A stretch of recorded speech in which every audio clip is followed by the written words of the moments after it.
Guarantee ಅನುಷ್ಠಾನ 5 guarantee ಇದೆ. ಅದರ ಅನುಷ್ಠಾನಕ್ಕೆ ರಾಜ್ಯ ಮಟ್ಟದ ಸಮಿತಿ ಮಾಡಿದ್ದೀವಿ. ಅದು ಬಹಳ ಲೇಟಾಗಿ ಆಯಿತು. ಆದರೂ ಕೆಲವರೆಲ್ಲ ಜವಾಬ್ದಾರಿ ತೆಗೆದುಕೊಂಡಿರಲಿಲ್ಲ. ಈಗ ಜಿಲ್ಲಾ ಮಟ್ಟದಲ್ಲಿ ಮತ್ತು ತಾಲೂಕು ಮಟ್ಟದಲ್ಲಿ ಪ್ರತಿ ತಾಲೂಕು ಮಟ್ಟದಲ್ಲೂ ಸದಸ್ಯರಿದ್ದಾರೆ, ಜಿಲ್ಲಾ ಮಟ್ಟದಲ್ಲೂ ಸದಸ್ಯರಿದ್ದಾರೆ. ಸೊ ಸಮಿತಿಗಳಿಗೆ ಪ್ರತಿ ಜಿಲ್ಲಾ ಮಟ್ಟದಲ್ಲೂ ಕೂಡ ಅವರಿಗೆ ನಾವು ಕಚೇರಿಗಳು ಕೊಡ್ತೀವಿ.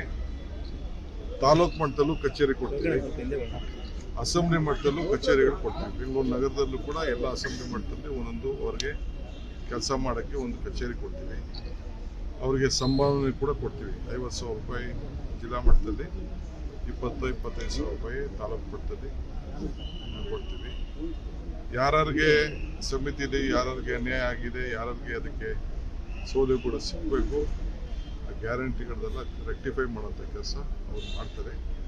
ಜನರ ಜೊತೆ ಸಂಪರ್ಕದಲ್ಲಿ ಇರ್ತಾರೆ. ಸೊ ಅದಕ್ಕೆ ಇವತ್ತು ನಾನು ಹಿಂದೆ ರಾಮನಗರದಲ್ಲಿ ಕೂಡ ಅದನ್ನು ಉದ್ಘಾಟನೆ ಮಾಡಿದ್ದೆ. ನಾನು ಹೋಗಿದ್ದೆ. ಇಲ್ಲೂ ಕೂಡ ಬೆಂಗಳೂರು ನಗರದಲ್ಲಿ ನಮ್ಮ ಜಿ ಕೃಷ್ಣಪ್ಪನವರು ಹಿರಿಯ ಮುಖಂಡರು ಅವ್ರನ್ನ ನೇಮಕ ಮಾಡಿದ್ದೀವಿ. ಇನ್ನು ಎಲ್ಲೆಲ್ಲಿ ವೇಕೆನ್ಸಿ ಇದೆ ಅವನ್ನೆಲ್ಲ ನೆಕ್ಸ್ಟ್ 15 ದಿನದಲ್ಲಿ ಅದನ್ನೆಲ್ಲ ತುಂಬಿಸುವಂಥ ಕೆಲಸ ಮಾಡಿ ಅವನ್ನೆಲ್ಲ ಗ್ಯಾರಂಟಿ ಯಾರು ಪಡ್ಕೊಳ್ತಾ ಇದ್ದಾರೆ, ಕಾಂಗ್ರೆಸ್ ಯೋಜನೆಗಳ ಫಲಾನುಭವಿಗಳು ಅವನ್ನೆಲ್ಲ ಭೇಟಿ ಮಾಡಿ ಅವಕಾಶ. ಸರ್, ಈಗ ರಾಜಕಾಲಿ ಒತ್ತುವರಿ ಮಾಡಿ ಸ್ಟೇ ಇರುವಂಥ ಪ್ರಕರಣಗಳನ್ನು ವಿಕೆಟ್ ಮಾಡಿ ಅಂತ ಕೂಡ ಹೇಳಿದ್ದಾರೆ. ಈಗ ನಟ ದರ್ಶನ್ ಸೇರಿದಂತೆ ಹಲವಾರು ಜನ ಕೂಡ ಸ್ಟೇ ತಂದಿದ್ದಾರೆ ಸರ್. ಅಂಥ ಪ್ರಕರಣಗಳಿಗೆ ಹೇಗೆ? ಯಾರು ಸ್ಟೇ, ನೀನು ಸ್ಟೇ ತರಲಿ, ನಾ ಸ್ಟೇ ತರಲಿ, ಕಾನೂನು ಪ್ರಕಾರ ಯಾವುದಿದೆ ಅವೆಲ್ಲ ಕೂಡ ವಿಕೆಟ್ ಮಾಡಿ